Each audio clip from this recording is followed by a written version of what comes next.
브렉시트 사태의 최고의 분수령이 될 2019년 4월 10일까지 3일 정도 남았습니다. 아직까지 해결되지 못하고 있는 많은 문제점이 있지만 영국과 EU는 긴밀하게 서로 업무 협의를 하고 있는 것으로 보여지고 있습니다. 첫째, EU 의회 선거에서 영국이 observer로서 참석을 할 건지 아니면 선거에 직접 참여를 할 것인지에 대한 부분도 다시 한번 부각되고 있는 상황입니다. 노딜 브렉시트의 연기 법안이 통과되었습니다. 같이 살고자 하고 또한 이혼을 또 꿈꾸고 있는 그런 어중간한 상황이 계속적으로 연결되고 있다고 보여집니다. 이 상황으로 1년 정도 더 지나고자 하는 것이 양측의 생각인지 아니면 EU의 독자적인 생각인지에 대해서는 앞으로 더 판단을 해봐야 될 것입니다. 구체적으로는 영국은 노딜 브렉시트를 하지 않겠다는 확실한 생각을 가지고 있는 듯합니다. 그러나 EU 입장에서는 영국의 입장이 그리 달갑지는 않은 상황인 것 같습니다.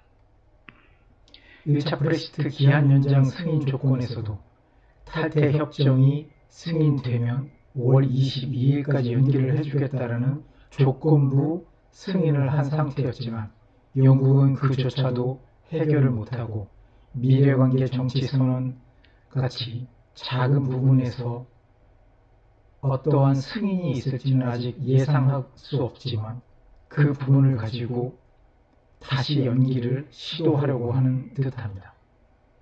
영국은 EU에게 서한을 벌써 발송한 상태이고 EU는 거기에 대해서 아직 확답을 해주지 않은 상태입니다. 4월 10일 긴급 이사회의에서 결정될 상황이지만 지금으로서는 굉장히 알 수 없는 그런 상황입니다.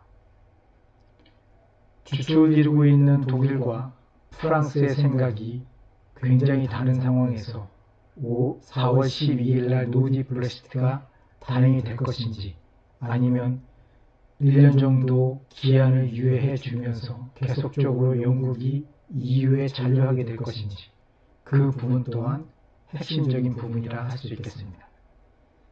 영국은 최초에 5월 23일 유럽 의회 선거에 절대적으로 참석하지 않겠다라는 반대 입장을 표명했지만 지금으로서는 5월 23일 의회 선거에 반드시 참석해야 되는 그런 상황까지 몰리게 되었습니다. 메이 총리는 2019년 4월 2일 내각회의에서 협상을 통해 EU를 탈퇴하는 것이 최선의 해결책이라는 그리고 최소한의 시간으로 연기를 하겠다라는 뉘앙스의 얘기를 했습니다. 4월 4일 노딜 브렉시트의 연기 법안이 하원을 통과했습니다. 이것은 결국적으로 영국은 노딜 브렉시트를 안 하겠다는 뜻이고 그러나 EU 입장에서는 전혀 설득력이 없는 법안이라 할 수 있겠습니다. 2019년 4월 9일 이전에 노동당과 미래관계 정치선언에서만이라도 승인을 이끌어내겠다라는 게 메이 총리의 생각이었고 그 이후 4월 10일에 유럽 정상회의에서 브렉시트의 연기를 이끌어내겠다라는 게 총리의 생각인 듯합니다. 이번 연기 기한은 2019년 6월 30일까지로의 연기라고 해서 서한이 발송된 상황이지만 유럽 이사회의 결정으로는 아마도 브렉시트의 연기는 장기로 이루어질 것이며 영국은 유럽 의회 선거에 반드시 참석하면서 브렉시트는 1년 동안의 장기 유예가 될 확률이 높습니다. 그러나 장기 유예가 꼭 1년으로 확정된 것이 아니라 탈퇴 협정이 승인되는 즉시 영국은 언제든지 EU에서 탈퇴가 가능하다라는 조건이 붙어있는 관계로 영국이 스스로의 협정만 이루어진다면 언제든지 탈퇴가 가능하다는 얘기입니다. 그러나 여기에서의 맹점은 5월 23일부터 26일에 있을 유럽의회 선거에 영국이 참가를 하게 되고, 여기서 참가를 하면서 선거인단이 선거에서 의원이 선출된다라면 영국은 어쩔 수 없이 5년 임기의 EU 의회에 계속적으로 잔류할 수밖에 없는 그런 상황으로 몰릴 수밖에 없는 상황이라 판단됩니다.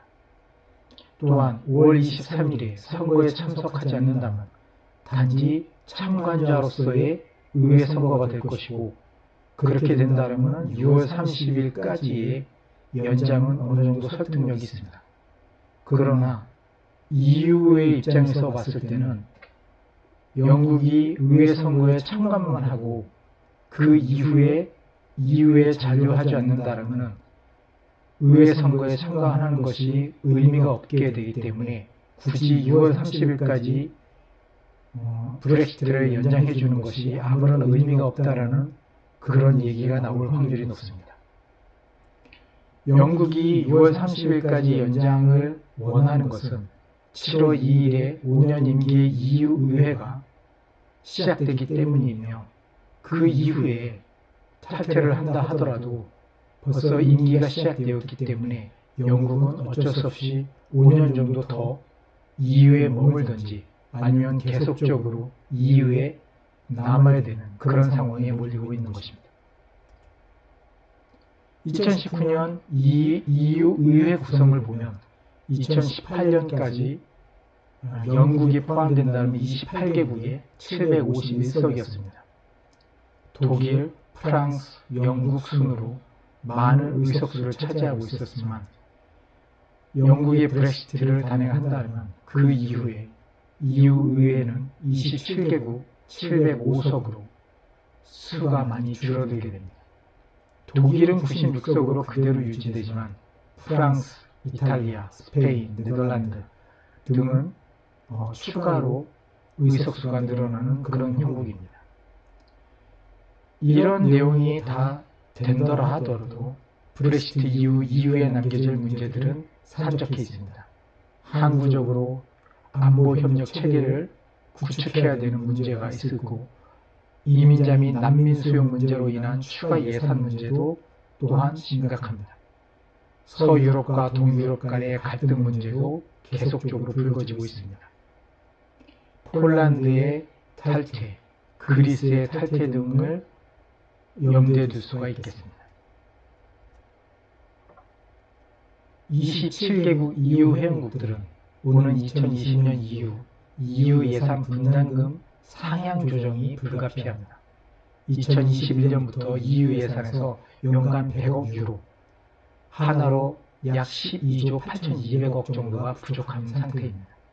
독일과 프랑스가 추가 분담금의 상당 부분을 부담해야 되는 상황입니다. 그렇다면 영국과 EU는 왜 이렇게 복잡한 상황에서도 브렉시트를 단행하지 못하고 계속적으로 연기에 연기를 거듭하고 있는지, 그것을 현실적인 경제 문제로 한번 짚어보도록 하겠습니다. 영국이 유럽연합을 탈퇴하게 되면 세계 경제에 얼마나 많은 충격을 줄 것이고, 영국과 EU에는 얼마나 큰 손실이 발생하는지 IMF가 추정을 해보았습니다. 영국은 마이너스 5.2%라는 엄청난 손실을 보아야 되고, 영국 이외의 EU는 마이너스 0.2에서 마이너스 0.5의 GDP 감소폭이 예상됩니다. 다른 국가들은 거의 미묘하게 줄어들거나 아니면 현상 유지를 한다라고 추정할 수 있겠습니다. 영국은 이렇게 큰 손실을 보는지 그 전에 아마 예상하지 못했을 것이라고 판단됩니다. 그 전에 얘기했듯이 영국의 보수당이 계속적으로 집권 여당으로 남기 위해서 승부수를 던졌던 것이 브렉시트라는 그런 묘안이었지만, 사실 브렉시트가 이루어질 것이라고 예상하지 못했기 때문에 아무런 준비도 안 했었고, 또한 거기에 대한 어떠한 대처도 하지를 않았습니다. 또한 거기에 대한 연구도 없었기 때문에 영국이 실질적으로 유럽을 탈퇴했을 때 얼마나 큰 경제적인 손실이 발생할 것인가에 대한 전혀 대비도 없었던 상황임을 이 추정치로 분명하게 알 수가 있습니다. 영국이 EU로부터 이탈을 했을 때 EU에는 어떤 영향이 있는가? 인구적인 측면에서는 지금 현재 EU의 인구는 5억 800만 정도지만 영국이 이탈하게 되면 4억 4천만 정도로 마이너스 13% 정도가 이루어지게 됩니다. GDP는 유로로 14조 2천억 유로에서 11조 6천억 유로로 마이너스 17%를 나타내게 됩니다. 세계 교역량 비중도 22%에서 18.2%로 17%나 감소하게 됩니다. 이런 부분에서 EU나 영국 모두에게 브렉시트는 큰 재앙이 아닐 수 없습니다. 그래서 브렉시트는 두 그룹 모두에게 손실이지만 EU 협정에 의해서 영국이 원한다면 언제든지 EU를 벗어날 수 있다는 그 부분은 어쩔 수가 없는 것입니다.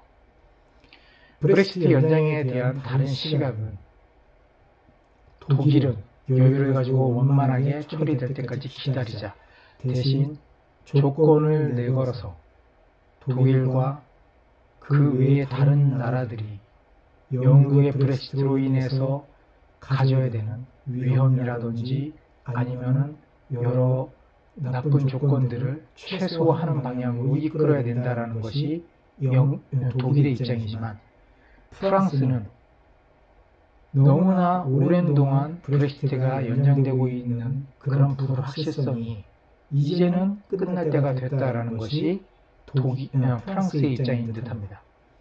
연일 프랑스는 독일이 이제는 생각을 바꿔야 되고 영국은 하루속히 이 부분에 대해서 결론을 내려야 된다는 그런 입장입니다. 모든 결정은 4월 10일 유럽 긴급 정상회의에서 결정될 예정이기 때문에 이 부분이 어떤 식으로 결론이 날 것인가는 향후 EU 또는 영국의 앞날에 엄청난 영향을 미칠 것으로 보고 있습니다.